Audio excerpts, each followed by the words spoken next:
there probably used to be a difference, but not anymore because, especially like with Christianity, over time, Christianity has kind of like, in a way, succumbed to the way that the world operates, the secular world, in the sense that you find people are asking pastors and religious leaders questions that the Bible doesn't necessarily have answers to because they're dealing with circumstances that were not around back then. So it's like, for example, um,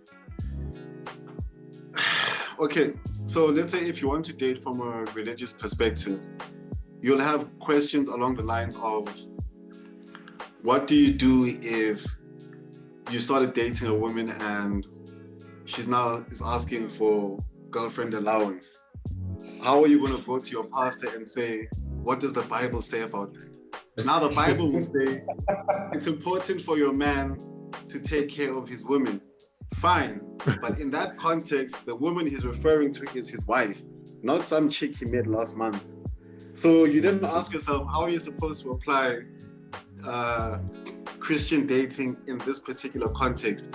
And this is also now where you're starting to see, like with teenagers, for example, like Martin was saying just now, like that how there isn't that clear instructions from a grassroots level, like from the ground up. So you find teenagers are kind of like making up the rules on the way. So let's say like if you're like 18, 19, somewhere there, your friends, you go out to parties, you're in varsity, there's drinking, there's smoking, there's all sorts of stuff, right?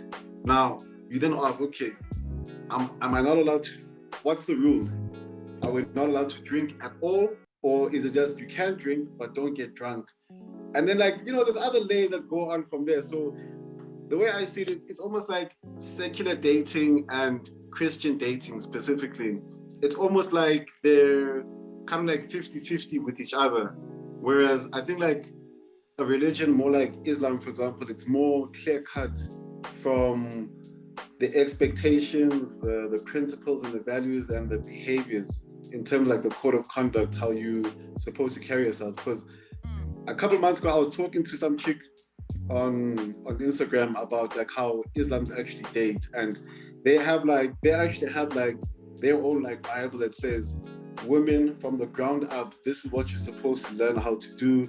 They teach you all this stuff, how to communicate with your man, how to relate with him, all that sort of stuff, and vice versa for the man. So that when you get to the end goal of marriage, everything pretty much works properly because both people have had the grassroots training, I guess you could say. Whereas for us, like for Christians, there isn't like a training manual for how to go about things. So that's the funny thing that's weird, is that even if you're a secular dater, right? You say, no, I don't date by the church's rules. At the end of the day, you're still going to get married in the church. So how can you say that? You see what I'm saying? So we're in a very confusing moment right now.